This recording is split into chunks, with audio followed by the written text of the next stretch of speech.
Ya, Bapak, selamat pagi.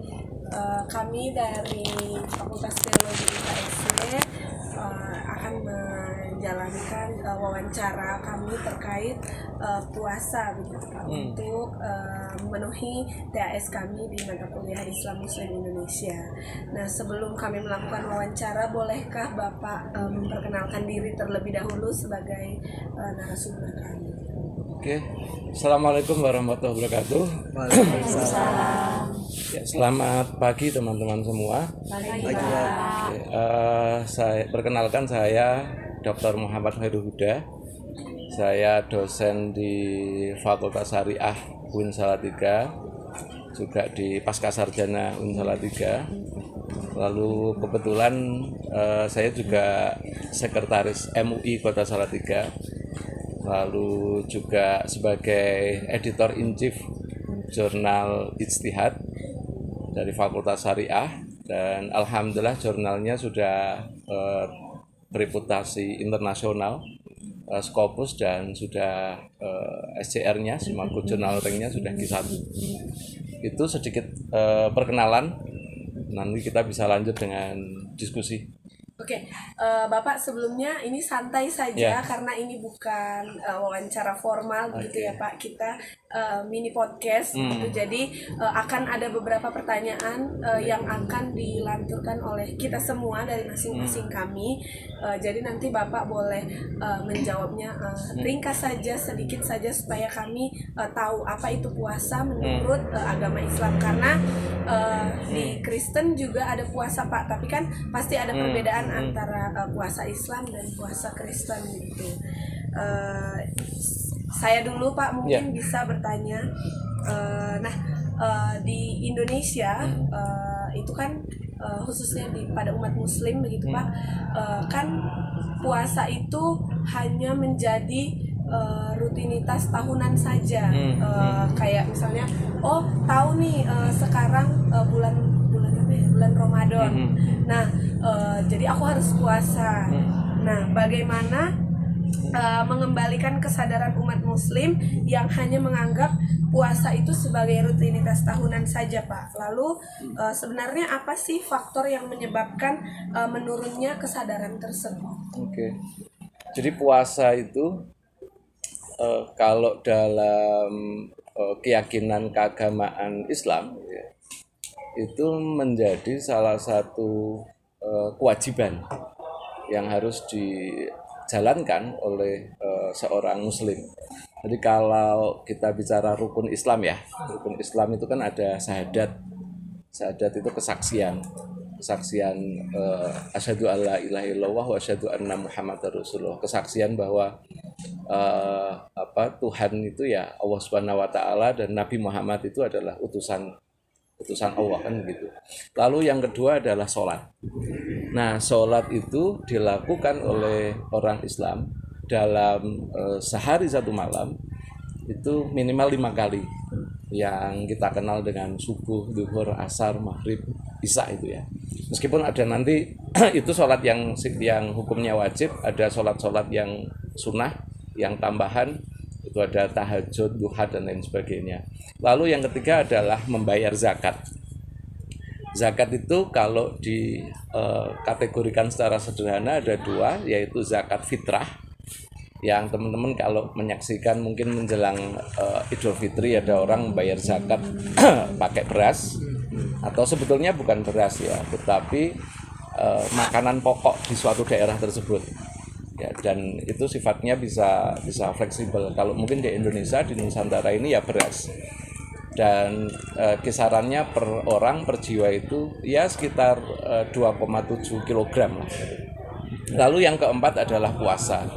Nah, puasa itu kewajiban orang Islam itu pada bulan Ramadan ya, dan sebulan penuh. Kadang ada yang 29 hari, kadang ada yang 30 hari. Nah, nanti saya ceritakan secara cukup detail begitu ya. Tapi saya pengen melanjutkan dulu. Yang kelima adalah haji. Ibadah haji bagi yang mampu, dikategorikan mampu itu banyak hal, baik mampu secara fisik, mampu secara ekonomi, mampu secara waktu dan lain sebagainya lah gitu kan. Nah itu, jadi 5 hal itu yang menjadi fondasi dasar orang Islam harus menjalankan itu. Oke, berkaitan dengan puasa. Puasa itu kewajiban orang Islam yaitu di bulan Ramadan itu 1 bulan. Itu yang disebut puasa wajib. Tapi sebetulnya ada puasa yang hukumnya sunnah begitu, boleh dilakukan. Kalau dilakukan diyakini kita akan mendapatkan pahala, tapi kalau tidak ya juga nggak apa-apa, nggak dosa. Misalnya puasa setiap hari Senin Kamis. Nah, setiap hari Senin atau Kamis itu orang Muslim disunahkan untuk puasa. Lalu puasa pada bulan Syawal, 6 hari pada setelah Idul Fitri, gitu ya.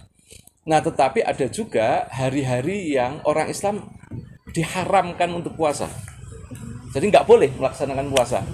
Kalau tadi Ramadan itu wajib, tapi ada 5 hari yang orang Islam nggak boleh puasa, yaitu pada tanggal 1 Idul Fitri, ya 1 Syawal. Lalu pada 10 Dzulhijjah yang disebut Idul Adha. Lalu 11, 12, 13. Ya, silakan. Itu yang disebut dengan hari tasyrik yang nggak boleh orang Islam melakukan puasa atas dasar apapun, itu nggak boleh 5 hari itu. Mungkin yang lain ada puasa namanya puasa sunnah yang lain, misalnya setiap hari puasa gitu. Ada beberapa orang yang melakukan itu, orang Islam yang setiap hari dia harus puasa kecuali 5 hari tersebut, gitu ya. Lalu ada juga yang sehari puasa sehari enggak, sehari puasa sehari enggak. Nah, itu ada. Ada juga yang puasa dilakukan ketika ya ini sudah akulturasi ya nanti ya. Akulturasi antara Islam dan tradisi Jawa. Misalnya puasa pada hari weton. Nah, misalnya saya nih lahir pada hari Sabtu Kliwon. Maka setiap Sabtu Kliwon saya puasa. Nah, itu ada. Jadi sebetulnya ada banyak. Sehingga puasa itu bukan hanya pada Ramadan. Ramadan iya, itu wajib, tetapi ada yang lain. Nah, puasa itu sendiri kalau dalam ajaran Islam itu dimulai sejak fajar, ya, sejak fajar. Ya, orang mengatakan secara sederhana subuh lah. Subuh ya. Meskipun nanti ada imsak. Imsak itu sekitar 10 menit sebelum subuh. Imsak itu dia hanya sifatnya untuk berhati-hati. Nah, agar enggak kebablasan kira-kira gitu. Tapi sebetulnya puasa itu kalau di dalam ajaran Islam itu dimulai sejak fajar ya sampai maghrib, sampai terbenam matahari. Nah, apa saja yang tidak boleh dilakukan? Ya selain makan minum, itu juga berhubungan seks itu juga tidak diperbolehkan, termasuk misalnya ya onani atau apa itu nggak boleh ya. Jadi itu sesuatu yang tidak diperbolehkan, termasuk merokok juga tidak diperbolehkan. Jadi makan minum kemudian melakukan hubungan suami istri, merokok itu tidak diperkenankan ketika puasa. Nah, itu mungkin jadi kalau dari sisi ini ya, dari sisi kami meyakini begini. Puasa itu mengandung paling tidak 3 dimensi ya, 3 dimensi ibadah ya. Jadi yang pertama dimensi ilahiyah, Nah, karena di situ orang dikatakan puasa atau tidak, itu kan yang paham hanya 2, hanya dirinya dan juga Tuhan, kan begitu. Karena kami meyakini segala tindakan kita kan diketahui oleh Tuhan gitu ya. Jadi orang kan bisa jadi misalnya dia pagi sebelum fajar sahur, tapi lalu kemudian pagi jam 10 dia sudah di warung gitu kan, di warung gitu kan. Tapi setelah itu dia ngomongnya masih puasa, kan bisa. Nah, sehingga ada dimensi ilahiyah yang hanya dirinya sendiri yang tahu dan juga Tuhan, kan begitu. Orang lain nggak tahu. Orang mau bilang dia gembar-gembor puasa, tetapi orang kan juga nggak tahu kalau dia makan atau minum gitu kan. Nah itu, sehingga kalau di Quran dikatakan bahwa ya puasa itu ibadah untukku, untuk Tuhan gitu ya, untuk Tuhan. Nah sehingga klaim apapun ya hanya Tuhan yang tahu. Itu jadi dimensi ilahiyah, dimensi ketuhanan. Yang kedua adalah dimensi sosial. Dimensi sosial itu kira-kira salah satu hikmahnya adalah kita menjadi tahu betapa orang lain yang mungkin saja nggak bisa makan sehari sekali gitu ya, atau kita menjadi paham orang yang kekurangan atas makanan. Jadi kita harusnya orang yang puasa itu memiliki empati ya, empati terhadap orang lain yang mungkin secara ekonomi dia tidak punya kesempatan dengan seperti orang-orang lain yang bisa makan sehari 2 atau 3 kali. Nah, karena kita kan harus menahan diri untuk tidak makan, untuk tidak minum dan lain sebagainya, sehingga kita merasakan betapa laparnya orang lain kira-kira gitu. Itu dimensi sosialnya. Lalu dimensi jasadiah, fisik ya. Fisik. Ada banyak riset yang mengatakan tentang puasa itu mampu untuk menyehatkan badan. Puasa itu baik bagi sistem metabolisme tubuh, bagi diet dan lain sebagainya. Karena dalam 1 tahun itu ada saatnya usus harus rehat, metabolisme tubuh harus rehat gitu kan. Nah kami meyakini itu, meskipun itu secara ilmiah ya, kemudian secara ilmiah dijelaskan tentang berbagai keutamaan atau berbagai fadilah orang yang melakukan puasa itu, termasuk misalnya gula darah menjadi bisa normal dan lain sebagainya lah. Itu paling tidak 3 dimensi itu ya, 3 dimensi tentang puasa. Itu sedikit pengantar dari saya. Ada yang mau didiskusikan lagi? Silakan. Ya Pak, pertanyaan saya Pak, apa manfaat dunia atau kesehatan dari puasa yang mendukung ajaran Islam? Iya, tentu banyak. Kalau itu bisa dilihat di di artikel penelitian tentang kaitan antara puasa dengan kesehatan ya. Tetapi misalnya hari ini ada yang disebut intermittent fasting gitu ya. Jadi diet yang dia puasa. Ada banyak misalnya banyak artis-artis yang juga melakukan itu ya.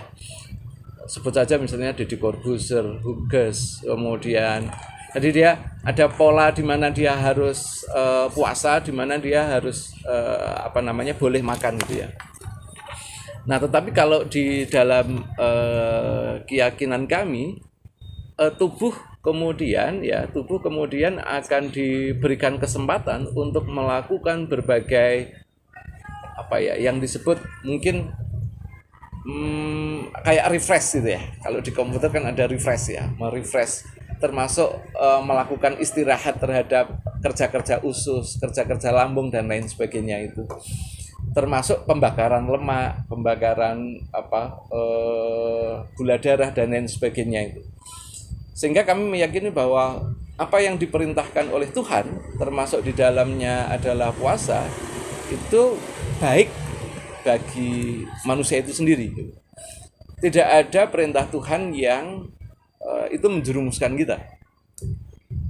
Jadi apapun yang diperintahkan Tuhan itu insya Allah akan berdampak pada kebaikan yang kembali kepada kita.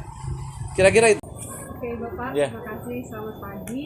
Mungkin saya ingin menyanggah, mungkin nanti ada muncul sedikit pertanyaan. Tadi Boleh. kan Bapak bilang bahwa permasalahan puasa di luar Ramadan itu boleh dilakukan dan boleh tidak. Yang melakukan dapat pahala dan yang tidak juga tidak masalah. Nah, mungkin timbul pertanyaan, pahala seperti apa Pak? Karena saya pernah dengar nih dari teman saya, ketika kita melakukan puasa yang Senin Kamis kalau saya nggak salah, itu mereka akan mendapatkan surga. Apakah betul itu, Pak? Kemudian saya ingin bertanya, ketika nih ada di bulan Ramadan puasa, nah salah satu umat Muslim itu melakukan kehilafannya, lalu dia menebus puasanya di hari yang berbeda. Apakah itu Allah akan menerimanya? Oke, jadi pahala yang seperti apa? Nah, pahala itu memang sesuatu yang abstrak ya abstrak. Tetapi bisa dijelaskan begini. Pahala itu bisa jadi bukan hanya ketika di akhirat kelak, tetapi juga apa yang bisa kita dapatkan di dunia, kan kira-kira begitu. Nah, meskipun itu juga abstrak juga ya. Jadi, tetapi paling tidak kebaikan-kebaikan baik bagi diri kita maupun diri kita, baik itu jasadiah, ruhiyah gitu kan, intelektualitas dan lain sebagainya, itu termasuk keberuntungan itu bisa jadi ada gitu ya. Nah, puasa Senin Kamis itu memang dianjurkan dan dicontohkan juga oleh Nabi Muhammad. Tetapi juga sekali lagi itu sifatnya tidak wajib ya, tidak wajib. Tapi yakinlah bahwa setiap apapun yang kita lakukan itu kan pasti akan dimintakan pertanggungjawaban oleh Tuhan. Itu kan, entah yang baik atau entah yang buruk. Nah, pasti kan akan dipertanggungjawabkan, entah pertanggungjawabannya ketika di dunia ataupun ketika di akhirat itu. Termasuk kebaikan ketika kita melakukan puasa itu. Lalu ketika khilaf begini. Nah, bagi yang perempuan, orang muslimah gitu ya, itu kan juga tidak boleh puasa ketika mereka haid. Ya, ketika mereka haid itu nggak boleh puasa. Nah, kenapa nggak boleh puasa? Ya karena memang tidak diperkenankan. Nah, jadi ada semacam dispensasi justru bagi perempuan, atau bagi yang sakit, atau bagi yang perjalanan. Nah, tapi nanti ada kafarat. Kafarat itu ada semacam tadi ya, bisa diganti atau tebusan. Misalnya nih, kalau yang haid, maka dia harus mengganti pada hari yang lain, bukan di Ramadan, kan gitu. Jadi misalnya kan haid itu berapa lama? 1 minggu ya, let's say 1 minggu lah, 1 minggu. Maka dia harus mengganti 1 minggu itu pada hari lain selain di bulan Ramadan ini. Atau bagi yang sakit yang sepuh, yang tua renta itu kan, lalu tidak mungkin bisa dibilang tidak mungkin bisa sembuh lagi atau bagaimana, ya itu boleh tidak puasa, tetapi dengan tebusannya adalah membayar fidyah. Membayar fidyah itu ya memberikan misalnya beras atau bahan makanan kepada orang yang membutuhkan, fakir miskin dan lain sebagainya itu ada juga. Atau yang sedang perjalanan itu dalam batas tertentu, itu nanti ada, kalau di fikih ada batasan-batasannya, dia boleh untuk tidak puasa gitu ya. Nah, itu juga diperbolehkan mengganti pada hari yang lain kalau dia kuat, kalau dia mampu gitu ya. Itu. Jadi sebetulnya ada beberapa dispensasi ya, semacam itulah dispensasi, atau orang bisa menggantinya pada pada hari-hari yang lain. Tetapi bagi mereka yang kuat gitu ya, itu wajib. Kuat dan tidak melakukan perjalanan, tidak sakit, tidak haid, itu ya hukumnya wajib gitu. Ya, meskipun kalau kemudian Anda akan mengatakan, loh Pak, saya punya teman orang Islam, katanya Ramadan tapi jam 10 pagi juga sudah nongkrong di warteg, itu kasuistis ya. Itu kasuistis. Nggak bisa kemudian digeneralisasi gitu. Itu ya, kayak orang Kristen kan kadang ada juga yang bandel nggak mau ke gereja. Iya kan? Kan gitu. Nah, itu kasuistis ya. Itu mungkin itu yang lain. Atau mau disanggah? Silakan. Ya. apa mungkin dari saya dari penjelasan Bapak tentang puasa tadi, di mana puasa itu untuk menahan untuk beribadah kepada Tuhan dengan cara menahan nafsu kita untuk makan dan minum dan juga hubungan seks. Nah, di sini saya ingin bertanya Pak, kebetulan saya juga dari keluarga Islam, jadi saya melihat saudara-saudari saya yang masih beragama Islam itu terkadang mereka melaksanakan puasa, terkhususnya puasa wajib yang di Ramadan itu, mereka menahan diri untuk makan dan minum, tetapi terkadang dalam perilaku mereka itu mengeluarkan kata-kata yang tidak sewajibnya seperti cacian, tapi walaupun dalam konteks bercanda begitu. Menurut Bapak, apakah tindakan yang mereka lakukan ini benar atau tidak? Tetapi mereka menjalankan puasa itu, Pak. Menurut Bapak bagaimana? Oke, jadi ya ini candaan dulu ya. Soal candaan kan selama orang lain nggak tersinggung kan nggak apa-apa gitu ya. Kalau candaan dengan orang lain. Tetapi memang sebaiknya kalau orang puasa itu menahan diri ya, menahan diri untuk berkata juga yang baik gitu kan. Artinya juga tidak melukai orang lain atau enggak hibah orang lain. Jadi ada orang yang puasa, ibu-ibu puasa tapi masih ngerumpi. Masih hibahin tetangga dan lain sebagainya. Nah, kami punya keyakinan kalau itu sebetulnya tidak tidak membatalkan puasa ya. Tetapi mungkin misalnya kadar keutamaannya menjadi agak berkurang kira-kira gitu. Jadi tidak kemudian puasanya itu dianggap batal atau dianggap tidak diterima, enggak gitu ya. Nah, tetapi akan mengurangi kebaikan-kebaikan dari puasa. Nah, inti puasa itu kan memang menahan diri ya. Puasa itu adalah menahan diri. Siam itu menahan diri. Kalau bahasa Arabnya kan siam. Itu menahan diri. Menggak kalau bahasa Jawa. Jadi menahan diri dari bukan hanya makan minum, tetapi juga hubungan seks, amarah, termasuk menggunjing, termasuk ngomong yang anfaedah gitu ya. Jadi sebetulnya kan kalau soal itu kan bukan hanya ketika puasa kita nggak boleh ngomong yang anfaedah itu, iya kan? Iya. Buat apa juga sih ngomongin orang lain, gibahin orang lain?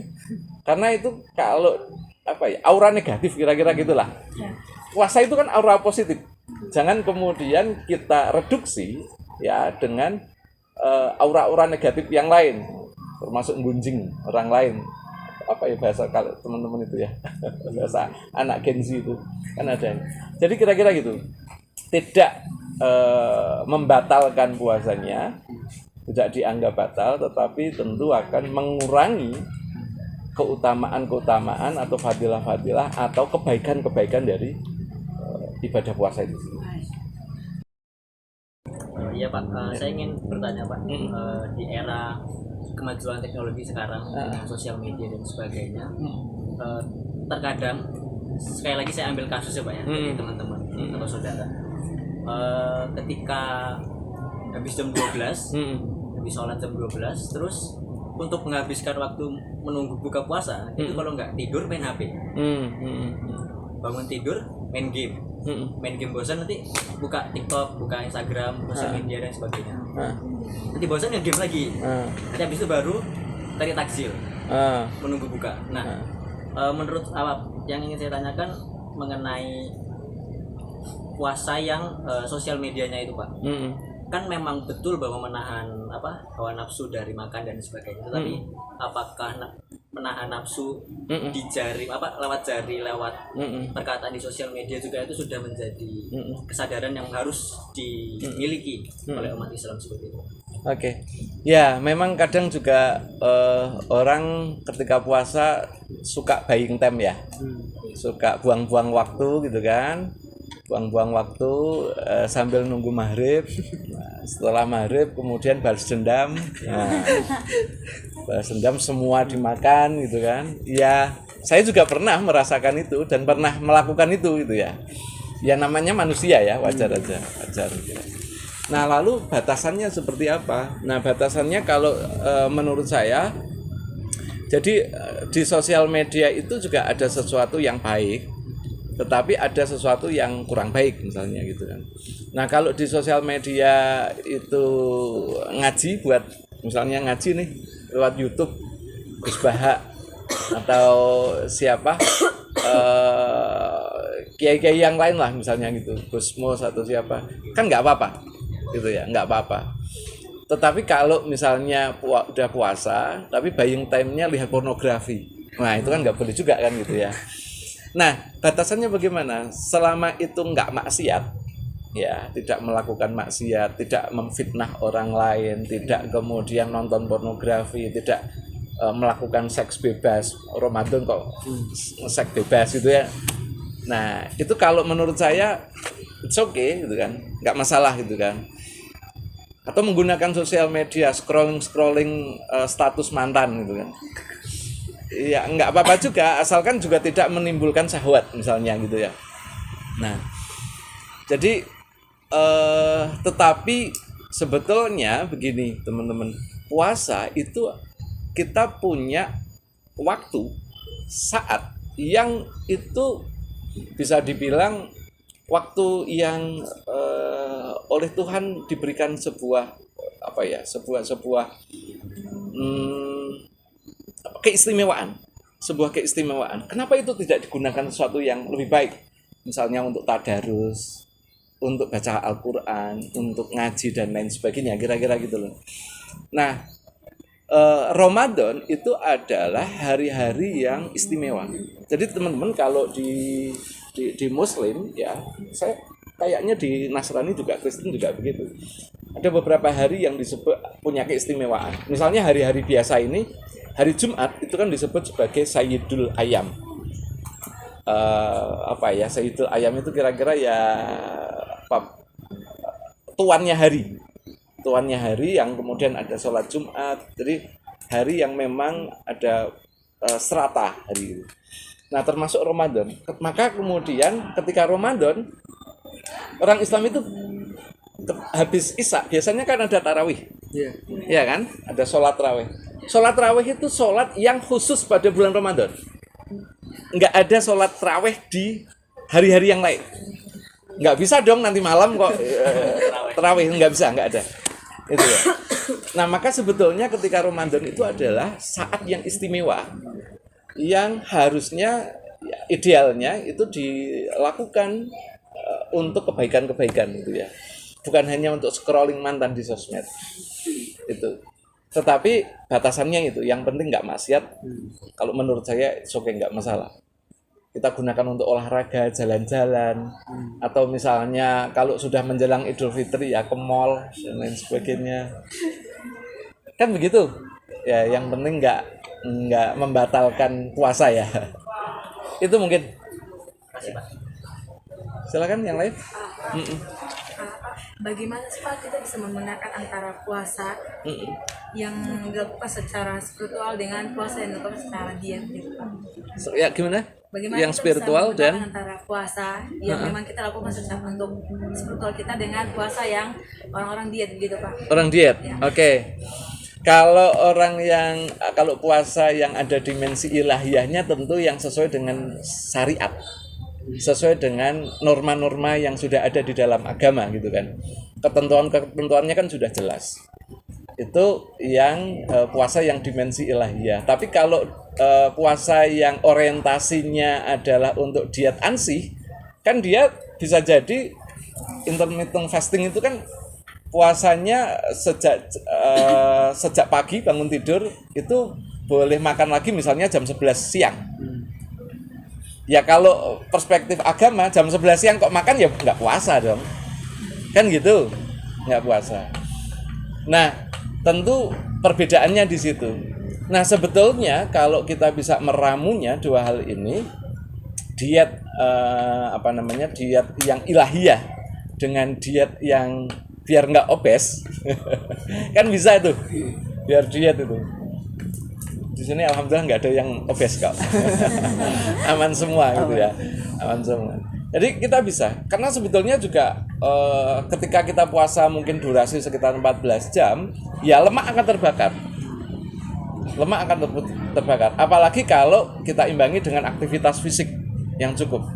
Tapi kalau puasa hanya rebahan aja, ya mungkin dimensi ilahiyahnya ya, tapi soal dietnya nggak maksimal, kira-kira gitulah.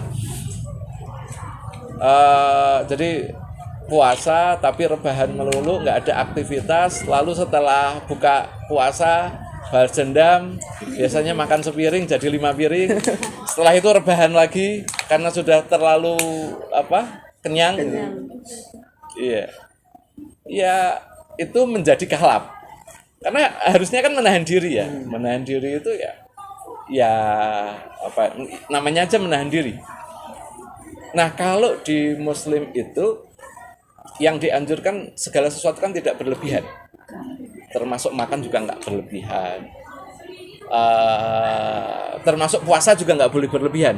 Artinya, saya masih kuat kok, nggak harus sampai maghrib. Nanti jam 12 malam aja nggak usah buka, nggak apa-apa. Nggak boleh malahan. Karena itu dianggap juga berlebihan. Nah, sesuatu yang berlebihan itu biasanya akan tidak baik. Termasuk kamu pacaran berlebihan, itu juga nggak baik gitu loh. Kamu belajar juga berlebihan, itu nggak baik loh. Ya, kan gitu. Jadi ada saat kita memang harus istirahat, ada saat kita harus rehat, itu ada. Gitu. Jadi sesuatu yang berlebihan, termasuk makan, termasuk olahraga berlebihan juga nggak baik, belajar berlebihan juga nggak baik. Itu menurut saya. Oke, baik Pak. Tadi kan Bapak sudah jelaskan mengenai banyak tentang puasa. Nah, yang saya mau pertanyakan itu, apakah ada tahapan-tahapan persiapan sebelum melakukan puasa? Persiapan secara umum enggak, ya sahur mungkin. Sahur itu secara yang umum dan biasa dilakukan ya. Sahur, dan itu memang dianjurkan oleh Nabi, sahur itu. Jadi sahur itu kira-kira kalau misalnya subuhnya jam 4 ya, berarti sahurnya antara jam 3 sampai jam 4 kurang seperempat lah kira-kira gitu. Boleh makan gitu kan. Makan atau mungkin minum madu atau apa yang bisa menjaga vitalitas, menjaga kesehatan gitu ya. Persiapannya itu aja sih sahur itu, dan sahur memang dianjurkan. Dan sahur itu kalau di Muslim dianjurkan untuk di akhir, ya artinya tadi ya kira-kira 1 jam sebelumnya, bukan misalnya sahurnya jam 10 malam, enggak, itu namanya kan numpuk lemak gitu. Atau jam 12 malam, enggak, tapi sahurnya itu ya sejam atau setengah jam sebelum fajar itu. Persiapannya itu aja sih. Kalau yang lain mungkin puasa latihan dulu, itu yang anak kecil. Anak saya misalnya ya, anak saya yang umurnya masih kelas TK kecil, nah itu yang misalnya dia karena lagi latihan, puasanya sampai duhur dulu tuh, sampai duhur karena masih kecil. Awal-awal misalnya 3 hari pertama sampai duhur, lalu setelah itu sampai asar. Nah, besoknya itu baru sampai maghrib. Nah, kalau anak kecil itu kan belum punya kewajiban untuk itu, tetapi dia berlatih agar besok kuat untuk puasa. Agar ketika akil balik, ketika dia sudah punya kewajiban untuk puasa, dia sudah enggak lagi latihan sampai duhur atau asar, tapi langsung sampai maghrib. Itu sih. Itu ya. Oke, baik Pak, terima kasih. Ya. Jadi saya ingin bertanya bagaimana hubungan antara puasa dalam agama Islam dengan konsep kesadaran spiritual, sosial, dan kesehatan, dan sejauh mana implementasi puasa dapat mempengaruhi kualitas kehidupan Muslim, baik secara individu maupun dalam konteks masyarakat secara keseluruhan. Oke, ini pertanyaannya filosofis banget ya, filosofis dan implementatif. Ya, puasa itu sekali lagi karena itu ibadah yang kembali kepada kita, kembali ke diri kita, soal kejujuran, soal soal betul-betul nggak bisa di ini ya. Beda dengan misalnya haji, orang haji itu kan ketika bulan Dzulhijjah ya, orang seluruh orang Islam ya, nggak semua tapi banyak orang, bahkan jutaan ke Mekah ya, ke Mekah dan ke Madinah gitu ya. Ke Mekah untuk melakukan ibadah haji, Madinah untuk ziarah ya. Nah itu akan memberikan dampak efek sosial, termasuk bagi itu kan banyak sekali yang nanti akan ikut menerima dampaknya. Orang negara Arab Saudi dapat devisa lah, kan? Kemudian masyarakat di sana jual beli dan lain sebagainya. Garuda Indonesia ikut dapat berkahnya, gitu kan? Biro umroh, biro haji juga bisa jadi dapat berkahnya, kan, gitu. Tapi kalau puasa, sekali lagi puasa itu memang ibadah private yang ya kalau misalnya dimensi sosialnya ya tadi untuk menjaga agar kita itu melakukan sesuatu. Jadi kira-kira begini lah, karena puasa itu adalah ibadah private dan yang tahu kita puasa apa enggak itu hanya diri kita dan Tuhan, dan kita merasa diawasi oleh Tuhan, kita merasa apapun tindak laku kita itu Tuhan tahu, maka kemudian pun hari-hari yang lain kita akan juga merasa demikian. Kita akan merasa bahwa ya kita harus berbuat baik. Kenapa? Kalau saya berbuat buruk, Tuhan tahu loh. Gitu loh. Nah itu. Kalau mungkin efek sosial yang lain, ya kalau di Ramadan sore kan banyak yang penjual takjil kan. Nah, ngasih keuntungan misalnya gitulah. Nah, tetapi itu sebetulnya hanya percikan saja, percikan dari kemanfaatan puasa yang banyak itu. Lalu misalnya teman-teman browsing sebetulnya puasa yang tadi ya kita diskusikan because to motive tadi itu pernah dilakukan oleh teman-teman baca sejarah Salahuddin Al-Fatih yang dulu sebelum penaklukan Konstantinopel kan juga melakukan puasa dulu pada hari hari Jumat kalau nggak keliru. Nah, dia puasa dulu. Kadang ada juga yang demikian gitu ya. Jadi tetapi apakah itu nggak boleh? Ya kenapa enggak? Sebetulnya gitu. Kita punya harapan, punya ekspektasi, ataupun termasuk harapannya atas pahala. Itu kan juga motif tujuan kan? Motif tujuan. Persoalan kemudian kita harus ilahiyah ya, yang penting kita dapat ridhonya Tuhan, dapat ikhlas lillahi ta'ala. Ya, itu mungkin tahapan-tahapan yang lebih lebih jauh lah. Tahapan yang lebih jauh, yang lebih filosofis tadi. Lalu implikasinya bagi orang Islam secara keseluruhan, ya itu dikembalikan ke personal masing-masing. Kembali ke personal masing-masing. Tetapi prinsipnya puasa mengajarkan kepada kita untuk menahan diri. Saya khawatir nanti kamu akan bilang, loh Pak, dia itu juga orang Islam, katanya Ramadan puasa, tapi kok masih korupsi Pak? Atau masih maling ayamnya tetangga? Wah, itu kan berat nanti. Nah, iya, karena kembali lagi kepada personality kita masing-masing. Gitu. Tapi secara umum, ya minimalkan dapat libur panjang. Dulu di zaman Gus Dur kan begitu, Ramadan. Nah, tapi maksud saya sebetulnya sekali lagi puasa itu ibadah yang sangat private, yang privat antara kita dan Tuhan aja yang tahu. Nah, efek sosialnya mungkin bisa bisa dilihat, tetapi kalau misalnya itu dikategorikan harus konkret kelihatan, ya agak susah juga gitu. Dan Tuhan kan juga bilang, puasa itu untukku dan atas kebaikan puasa itu aku sendiri yang akan memberikan pahala kepada orang tersebut. Beda dengan, jadi kalau orang bayar zakat atau orang sedekah kan kelihatan tuh, ya toh, saya ngasih kepada fakir miskin tuh kan kelihatan, atau saya ngasih nafkah untuk anak yatim kan kelihatan dan bisa jadi orang, oh iya dia sudah ibadah sedekah. Orang bayar zakat juga begitu. Orang haji pulang kemudian dipanggil Pak Haji kan disaksikan satu kampung tuh, ya toh, satu kampung kan menyaksikan. Orang sholat pun kan juga bisa disaksikan orang.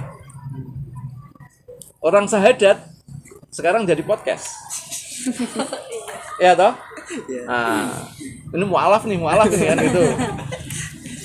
Nah, bisa jadi podcast. Tapi kalau puasa, siapa sih yang tahu? Nggak ada orang lain tahu selain dirinya yang melakukan dengan Tuhan.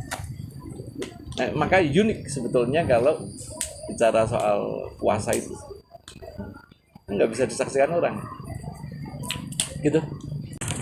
Baik Pak, Ya. saya mau bertanya, tadi kan kita sudah dengar bersama-sama mengenai puasa itu apa, bahkan sudah dijelaskan secara mendalam Pak tentang puasa itu dengan keseluruhannya di agama Muslim.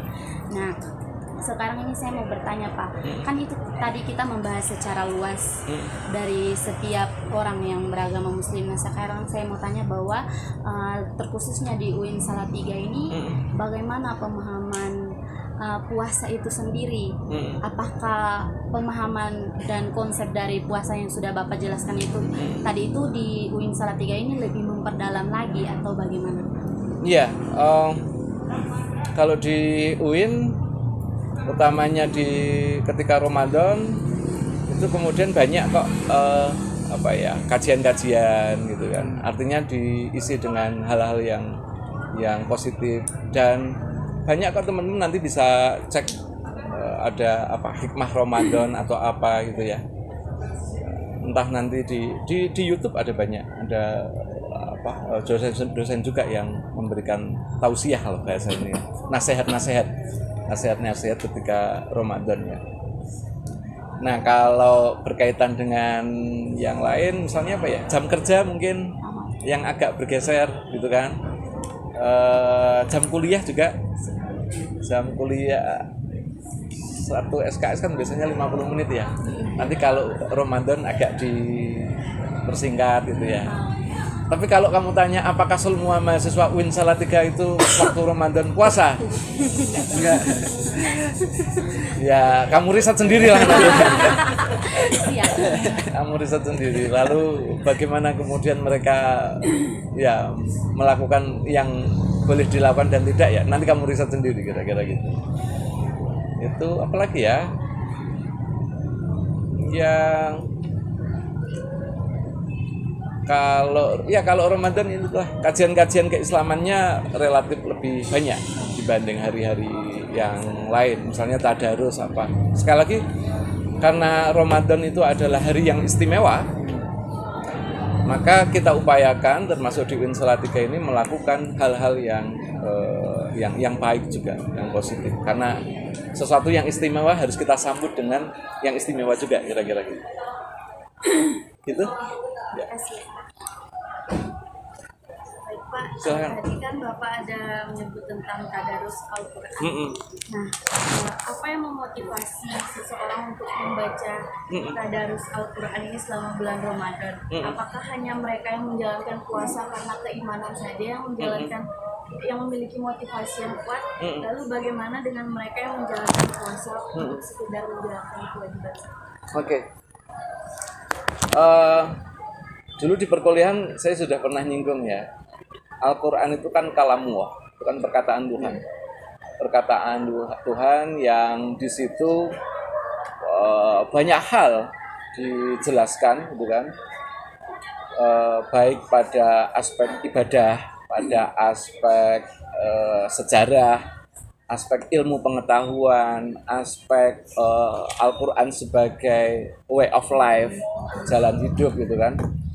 Dan Al-Quran itu mukjizat Nabi Muhammad, dan yang sampai hari ini ada gitu ya. Dan bagi siapa yang membacanya itu akan mendapatkan pahala juga gitu ya.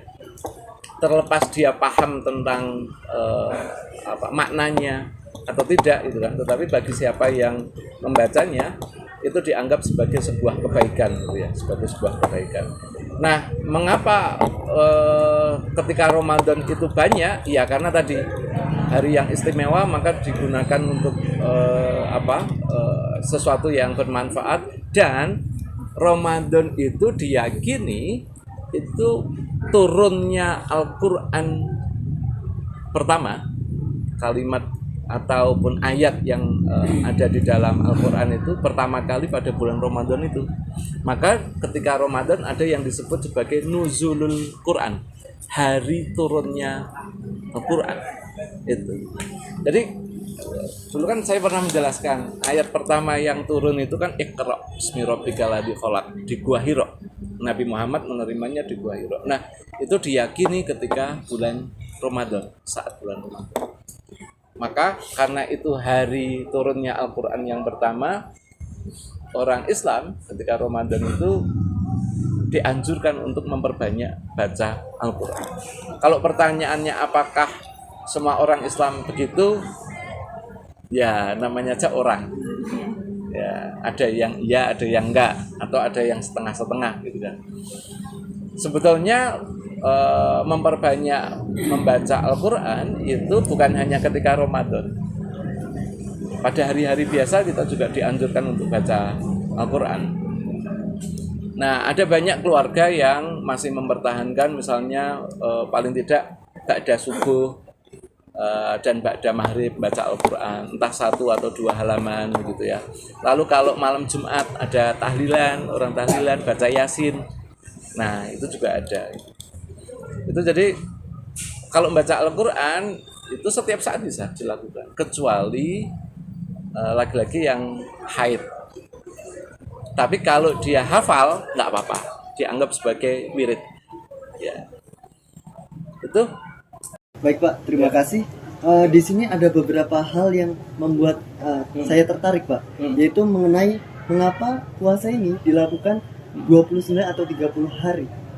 Nah, lalu yang kedua, tadi disebutkan juga ada 5 hari yang diharamkan. Mengapa 5 hari tersebut? Lalu yang ketiga, tadi juga disinggung ada jenis-jenis puasa. Sebenarnya puasa sendiri itu memiliki berapa jenis? Karena ada puasa setengah hari yang kita ketahui sendiri juga, dan maksudnya tadi yang puasa wajib juga, puasa wajib, dan juga satunya itu puasa sunnah. Puasa sunnah. Nah, terus puasa setengah hari nggak dikenal. Oh, nggak dikenal Pak. Itu bagi anak kecil aja. Oh, bagi anak yang hati ya. Nah. Terus yang terakhir, yang masih ada 2 lagi Pak, yang ketiga itu sebenarnya kan sudah disinggung juga banyak mengenai bulan Ramadan. Sebenarnya bulan Ramadan itu apa dan mengapa puasa sendiri dilakukan pada bulan Ramadan? Nah, yang terakhir, apakah puasa ini sebenarnya sudah ada sebelum Nabi Muhammad atau pada saat Nabi Muhammad itu lahir puasa ini diambil di dalam untuk dimasukkan di dalam agama Islam? Itu Pak. Terima kasih. Oke.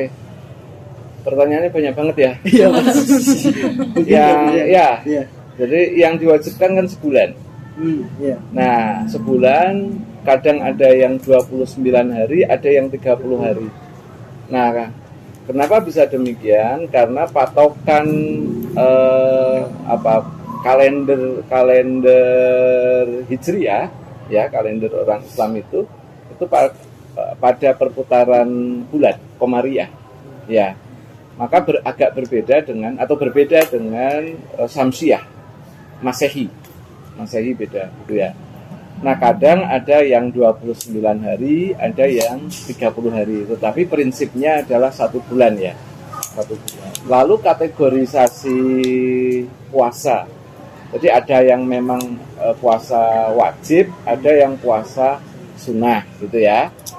Tetapi prinsipnya puasa itu ya dari fajar sampai terbenamnya matahari sampai maghrib gitu ya. Kalau puasa yang setengah hari itu bagi anak kecil, itu latihan gitu ya, latihan. Jadi puasa itu ya sahur, kemudian ketika fajar sudah menahan diri untuk makan, minum, kemudian hasrat seksual dan lain sebagainya sampai maghrib ya, sampai hubungan seksual sampai maghrib. Itu menahan diri dari itu. Lalu kenapa 5 hari tadi tidak diperbolehkan? Nah, jadi itu ada hari yang disakralkan sehingga justru tidak diperkenankan untuk puasa. Idul Fitri misalnya, karena itu hari kemenangan, namanya aja Idul Fitri. Kemenangan dari apa? Kemenangan dari menahan atas perlawanan kita terhadap ini ya, sesuatu yang, jadi manusia itu kan ada unsur, namanya aja manusia, ada unsur kebaikan, ada unsur yang buruknya juga kan gitu. Kita menahan diri dari sesuatu yang buruk tadi, dan Idul Fitri itu ya kemenangan. Maka ketika kita sebagai hari kemenangan itu nggak boleh untuk puasa kan gitu. Jadi ada saat di mana kita boleh puasa, ada saat kita diwajibkan puasa, ada yang saatnya dianjurkan puasa, dan ada saatnya kita diharamkan untuk puasa. Nah, 10 Dzulhijjah itu juga hari kemenangan. Jadi itu kan Idul Adha ya. Idul Adha itu kan kemenangan Nabi Ibrahim, kemenangan untuk kemenangan dari godaan setan agar tidak mau menyembelih anaknya, ya kan? Menyembelih anaknya. Jadi perintah Tuhan untuk menyembelih anaknya, setan itu kan menghalang-halangi Ibrahim dan juga putranya untuk tidak mau mengikuti. Nah, itu kemenangan juga. Ternyata Ibrahim mau mengikuti perintah Tuhan. Persoalan kemudian apakah Ismail atau siapa? Ishak yang disembelih kan nggak usah diperdebatkan. Ya toh? Nggak usah diperdebatkan. Orang sama-sama nggak ada yang disembelih kok. Kan gitu. Kan kalau dalam tradisi Kristen siapa yang disembelih? Ibrahim. Ishak kan? Nah, kalau di Muslim ada yang Ismail, ada yang Ishak. Tapi kata Gus Dur nggak usah diperdebatkan. Orang dua-duanya nggak ada yang disembelih, nggak jadi disembelih kan. Nah itu. Lalu apalagi? Tadi baru dua Pak. Idul Fitri sama. Iya, Tasrik itu juga dianggap sama dengan paket dengan Idul Adha ya. Dan orang Islam itu ketika berkurban itu kan bukan hanya tanggal 10. Tapi boleh tanggal 11 Dzulhijjah, 12 Dzulhijjah, 13 Dzulhijjah. Itu boleh memilih hari itu, tergantung mana yang siap. Itu apalagi? Ini Pak. Lalu apa itu Ramadan sebenarnya, definisi dari Ramadan? Iya, Ramadan itu sebuah bulan yang memang diistimewakan, yang di situ ada nuzul Quran, gitu ya, dan bulan yang istimewa. Kalau itu berarti bicara tentang filsafat waktu ya, filsafat waktu. Kenapa sih subuh itu di pagi hari dan hanya 2 rakaat? Ya, itu memang sesuatu yang Tuhan begitu. Jangan bilang saya sholatnya kalau subuh lagi semangat-semangatnya saya ganti jadi 4 rakaat, enggak bisa gitu. Kadang ada sesuatu yang qat'i, kalau dalam bahasa ulumul Quran itu yang sudah jelas nasnya, ada yang masih bisa dinegosiasikan. Nah, termasuk Ramadan itu adalah sesuatu yang qat'i. Jadi disebutkan di Quran itu ya hanya di bulan Ramadan itu. Nah, nanti kalau mau mendalami lagi, saya kebetulan juga belum pernah baca sih. Kenapa yang wajibnya Ramadan? Kenapa enggak yang bulan ini ya, Dzulhijjah? Ya saya nanti coba didalami oleh teman-teman. Didalami juga. Saya sekarang balik tanya, kenapa Natal 25 Desember? Karena kelahiran Yesus. Iya toh? Pertanyaannya, kenapa Yesus tanggalnya kok tanggal itu ya? Enggak tanggal berapa misalnya? 1 November atau 10 November kan pas hari pahlawan misalnya. Kira-kira gitu. Mirip-mirip lah. Itu apalagi? Yang terakhir ini Pak, apakah puasa itu sudah ada sebelum Nabi? Setahu saya sudah ada. Ya, ajaran tentang puasa ya. Ajaran tentang puasa. Jadi Nabi Muhammad itu adalah, beliau tidak menyebut bahwa ajarannya ajaran baru, enggak Pak. Tetapi beliau itu meneruskan ajaran yang dibawa oleh Isa, oleh Musa, oleh Ibrahim, dan sebelum-sebelumnya gitu loh. Jadi beliau itu menjaga akidah, yang meneruskan akidah. kalau dalam sistem kepercayaan kami orang Islam, pengesaan terhadap Tuhan, terhadap Allah sebagai Khalik, sebagai pencipta itu ya sejak Adam sudah ada ajaran itu. Diteruskan oleh Nuh, oleh Ibrahim, oleh Musa, oleh Isa. Gitu. Maka kami meyakini Isa itu juga Rasulullah, utusan Tuhan. Gitu. Ya Musa juga begitu. Nabi Muhammad itu ini jadi beliau itu ya meneruskan estafet ya kira-kira, meneruskan estafet kerasulan. Jadi bukan sesuatu yang baru. Meskipun mungkin ada modifikasi, let's say misalnya sholat mungkin zaman Nabi Daud itu hanya berdiri aja.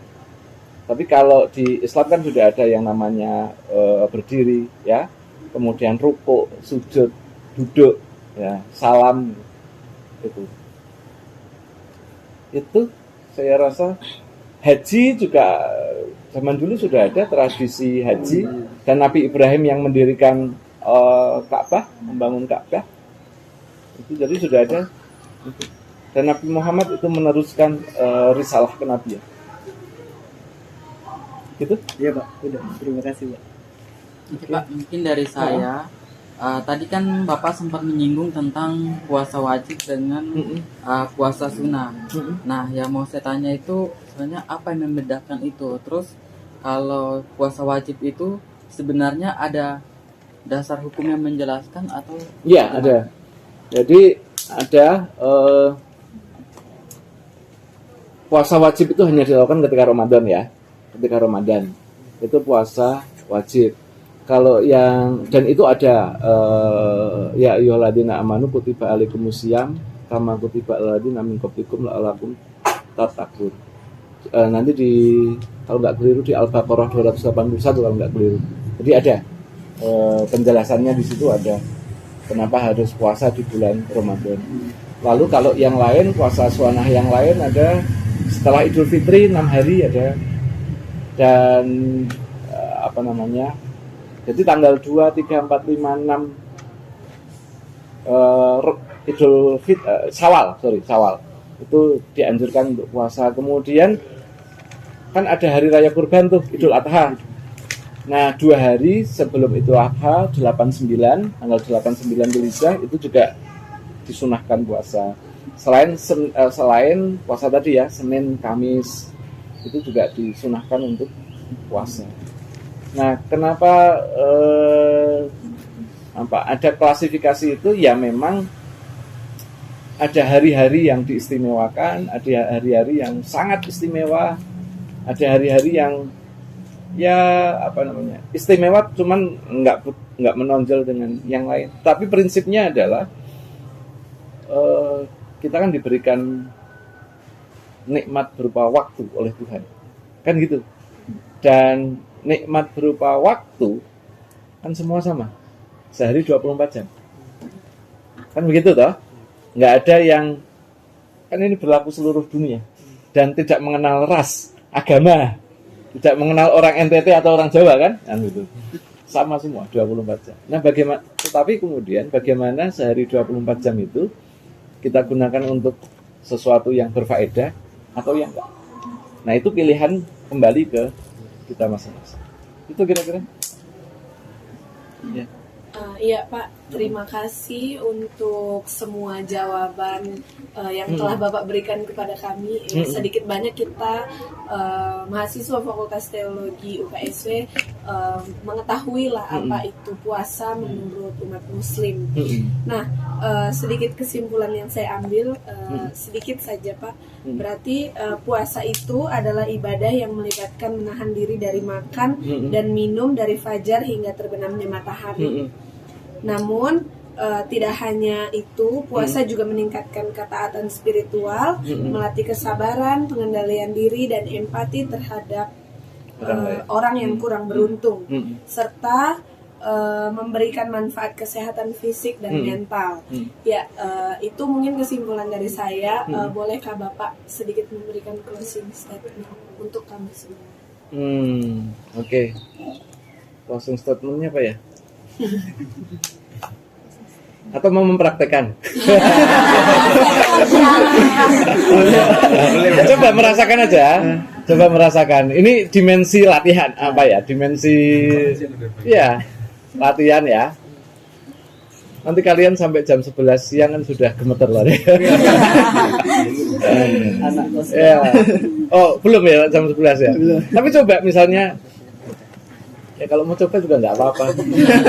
Gimana sih rasanya kan gitu ya? Iya. Gimana sih rasanya? Gitu. Ya, kita pun juga saya, terutama saya nggak tahu yang lain ya. Kalau orang yang sudah terbiasa tadi ya latihan. Puasa itu biasa aja. Tapi kalau saya yang agak-agak jarang puasa ini, terus hari pertama Ramadan, oh berat. Berat. Serius berat. Itu jam 11 siang udah gemeter itu di sini. Nanti jam, ya tadi kadang hayung temnya sampai tidur gitu kan. Harinya dibalik. Kalau siang begadang, kalau malam begadang gitu kan. Siang tidur. Nah, siang tidur.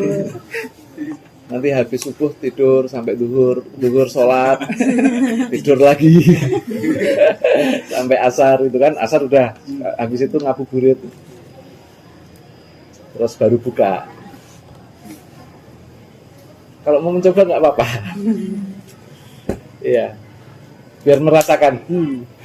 Oke, mungkin next teman-teman Yeah. dan saya juga mungkin ya kita bisa coba untuk puasa 1 bulan.